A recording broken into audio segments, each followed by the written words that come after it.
श्री दुर्गा सप्तशती अध्याय 8वां रक्तबीज वध। ध्यान। मैं अणिमा आदि सिद्धिमय किरणों से आवृत्त भवानी का ध्यान करता हूँ। उनके शरीर का रंग लाल है, नेत्रों में करुणा लहरा रही है तथा हाथों में पाश, अंकुश, बाण और धनुष शोभा देते हैं। ऋषि कहते हैं, चंड और मुंड नामक दैत्यों के मारे जाने तथा बहुत सी सेना का संहार हो जाने पर दैत्यों के राजा प्रतापी शुंभ के मन में बड़ा क्रोध हुआ और उसने दैत्यों की संपूर्ण सेना को युद्ध के लिए कूच करने की आज्ञा दी।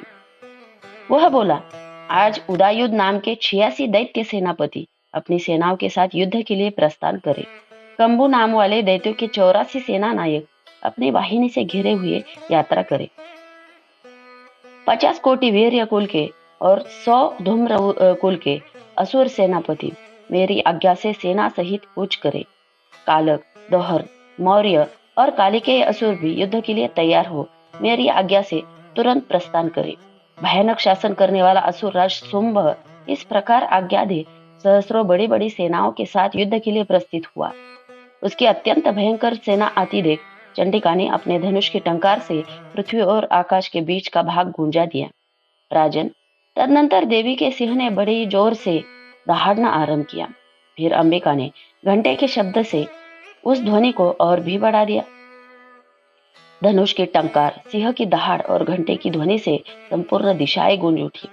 उस भयंकर शब्द से काली ने अपने विकराल मुख को और भी बढ़ा लिया और इस प्रकार वे विजयिनी हुई। उस तुमुल नाद को सुनकर दैत्यों की सेनाओं ने चारों ओर से आकर चंडिका देवी, सिंह तथा कालिका देवी आदि को क्रोधपूर्वक घेर लिया। राजन, इस बीच में असुरों के विनाश तथा देवताओं के अभ्युदय के लिए ब्रह्मा, शिव, कार्तिकेय, विष्णु तथा इंद्र आदि देवी की शक्तियां, जो अत्यंत पराक्रम और बल से संपन्न थी, उनके शरीरों से निकलकर उन्हीं के रूप में चंडिका देवी के पास गई। जिस देवता का जैसा रूप, जैसी वेशभूषा और जैसा वाहन है, ठीक वैसे ही साधनों से संपन्न उसकी शक्ति असुरों से युद्ध करने के लिए आई। सबसे पहले हंस युक्त विमान पर बैठी हुई अक्षसूत्र और कमंडलू से सुशोभित ब्रह्मा जी की शक्ति उपस्थित हुई, जिसे ब्रह्मानी कहते हैं। महादेवी जी की शक्ति ऋषभ पर आरूढ़ हो, हाथों में श्रेष्ठ त्रिशूल धारण किए, महानाग का कंकण पहने, मस्तक में चंद्र रेखा से विभूषित हो वहां आ पहुंची। कार्तिकेय जी शक्ति रूपा जगदम्बिका उन्हीं का रूप धारण किए श्रेष्ठ मयूर पर आरूढ़ हुआ हाथ में शक्ति लिए दैत्यों से युद्ध करने के लिए आई। इसी प्रकार भगवान विष्णु की शक्ति गरुड़ पर विराजमान हो शंख, चक्र, गदा, शांग धनुष्य तथा खड्ग हाथ में लिए वहां आई। अनुपम यज्ञ वाहराह का रूप धारण करने वाली श्री हरि की जो शक्ति है, वह भी वाराह शरीर धारण करके वहां उपस्थित हुई। नारी सिंह शक्ति भी नृसिंह के समान शरीर धारण करके वहां आई। उसकी गर्दन के बालों के झटके से आकाश के तारे बिखरे पड़े थे। इसी प्रकार इंद्र की शक्ति वज्र हाथों में लिए गजराज ऐरावत पर बैठकर आई। उसके भी सहस्र नेत्र थे। इंद्र का जैसा रूप है वैसा ही उसका भी था। तदनंतर उन देव शक्तियों से घिरे हुए महादेव जी ने चंडिका से कहा, मेरी प्रसन्नता के लिए तुम शीघ्र ही इन असुरों का संहार करो। तब देवी के शरीर से अत्यंत भयानक और परम उग्र चंडिका शक्ति प्रकट हुई, जो सैकड़ों गीदड़ियों की भांति आवाज करने वाली थी। उस अपराजिता देवी ने धूमिल जटा वाले महादेव जी से कहा, भगवान, आप शुंभ निशुंभ के पास दूत बनकर जाइए और उन अत्यंत गर्वीले दानव शुंभ और निशुंभ दोनों से कहिए, साथ ही उनके अतिरिक्त भी जो दानव युद्ध के लिए वहां उपस्थित हो, उनको भी यह संदेश दीजिए। दैत्यों, यदि तुम जीवित रहना चाहते हो तो पाताल को लौट जाओ। इंद्र को त्रिलोकी का राज्य मिल जाए और देवता यज्ञ भाग का उपभोग करे। यदि बल के घमंड में आकर तुम युद्ध की अभिलाषा रखते हो तो आओ, मेरी शिवाय योगिनिया तुम्हारे कच्चे मांस से तृप्त हो। चूंकि उस देवी ने भगवान शिव को दूत के कार्य में नियुक्त किया था, इसीलिए वह शिवदूती के नाम से संसार में विख्यात हुई। वे महादैत्य भी भगवान शिव के मुंह से देवी के वचन सुनकर क्रोध में भर गए और जहाँ कात्यायनी विराजमान थी उस ओर बढ़े। तदनंतर वे दैत्य अमर्ष में भरकर पहले ही देवी के ऊपर बाण, शक्ति और रुष्टि आदि अस्त्रों की वृष्टि करने लगे। तब देवी ने खेल खेल में ही धनुष की टंकार की और उसे छोड़े हुए बड़े बड़े बाणों द्वारा दैत्यों के चलाए हुए बाण, शूल, शक्ति और फरसों को काट डाला। फिर काली उनके आगे होकर शत्रुओं को शूल के प्रहार से विदीर्ण करने लगी और खड़बांग से उनका कुचुमर निकालती हुई रणभूमि में विचरने लगी। ब्रह्माणी भी जिस जिस ओर दौड़ती उसी उसी ओर अपने कमंडलों का जल छिड़क कर शत्रुओं के ओज और पराक्रम को नष्ट कर देती। माहेश्वरी ने त्रिशूल से तथा वैष्णवी ने चक्र से और अत्यंत क्रोध में भरी हुई कुमार कार्तिकेय की शक्ति ने शक्ति से दैत्यों का संहार आरंभ किया। इंद्र शक्ति के वज्र प्रहार से विदीर्ण हो सैकड़ों दैत्य दानव रक्त की धारा बहाते हुए पृथ्वी पर सो गए। वाराही शक्ति ने कितनों को अपने थुथुन की मार से नष्ट किया। दाढ़ों की अग्रभाग से कितनों की छाती छेद डाली तथा कितने ही दैत्य उसे चक्र की चोट से विदीर्ण होकर गिर पड़े। नारसिंही भी दूसरे दूसरे महादैत्यों को अपने नखों से विदीर्ण करके खाती सिंहनाद से दिशाओं एवं आकाश को गूंजाती हुई युद्ध क्षेत्र में विचरने लगी। कितने ही असुर शिवदूती के प्रचंड अट्टहास से अत्यंत भयभीत हो पृथ्वी पर गिर पड़े और गिरने पर उन्हें शिवदूती ने उस समय अपना ग्रास बना लिया।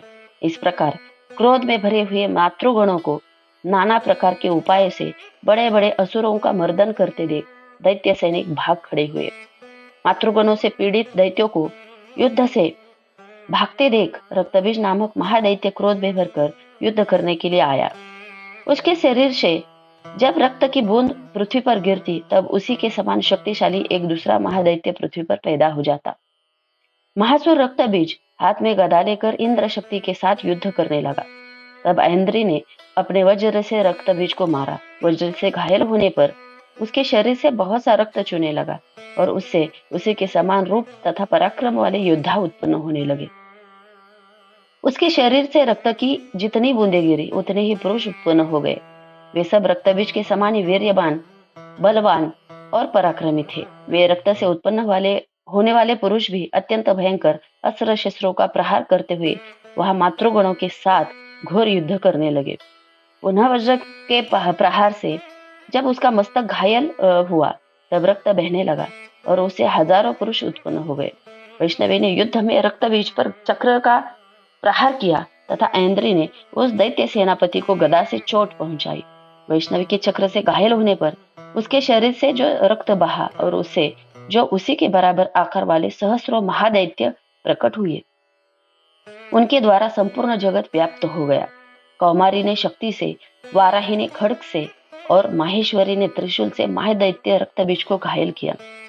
क्रोध में भरे हुए उस महादैत्य रक्तबीज ने गदा से सभी मातृशक्तियों पर पृथक पृथक प्रहार किया। शक्ति और शूल आदि से अनेक बार घायल होने पर जो उसके शरीर से रक्त की धारा पृथ्वी पर गिरे उससे भी निश्चय ही सैकड़ों असुर उत्पन्न हुए। इस प्रकार उस महादैत्य के रक्त से प्रकट हुए असुरों द्वारा संपूर्ण जगत व्याप्त हो गया। इससे उन देवताओं को बड़ा भय हुआ। देवताओं को उदास देख चंडिका ने काली से शीघ्रता पूर्वक कहा, चामुंडे, तुम अपना मुख और फैलाओ तथा मेरे शस्त्रपात से गिरने वाले रक्त बिंदुओं को, उनसे उत्पन्न होने वाले महादैत्यों को तुम अपने इस उतावले मुख से खा जाओ। इस प्रकार रक्त से उत्पन्न होने वाले महादैत्यों का भक्षण करती हुई तुम रण में विचरते रहो। ऐसा करने से उस दैत्य का सारा रक्त क्षीण हो जाने पर वह स्वयं भी नष्ट हो जाएगा। उन भयंकर दैत्यों को जब तुम खा जाओगे तब दूसरे नए दैत्य उत्पन्न नहीं हो सकेंगे। काली से यह कहकर चंडिका देवी ने शूल से रक्तबीज को मारा और काली ने अपने मुख से उसका रक्त ले लिया। तब उसने वहां चंडिका पर गदा से प्रहार किया, किंतु उस गदापात ने देवी को तनिक भी वेदना नहीं पहुंचाई। रक्तबीज के घायल शरीर से बहुत सा रक्त गिरा, किंतु जो ही वह गिरा तो ही चामुंडा ने उसे अपने मुख में ले लिया। रक्त गिरने से काली के मुख में जो महादैत्य उत्पन्न हुए उन्हें भी वह चट कर गई और उसने रक्तबीज का रक्त भी पी लिया। तदनंतर देवी ने रक्तबीज को, जिसका रक्त चामुंडा ने पी लिया था, वज्र, बाण, खड्ग तथा ऋषि आदि से मार डाला, रुष्टि आदि से मार डाला। राजन, इस प्रकार शस्त्रों के समुदाय से आहत एवं रक्तहीन हुआ महादैत्य रक्तबीज पृथ्वी पर गिर पड़ा। नरेश्वर, इससे देवताओं को अनुपम हर्ष की प्राप्ति हुई और मातृगण उन असुरों के रक्तपान के मौत से उद्भत होकर नृत्य करने लगा। 8वां अध्याय संपूर्णम।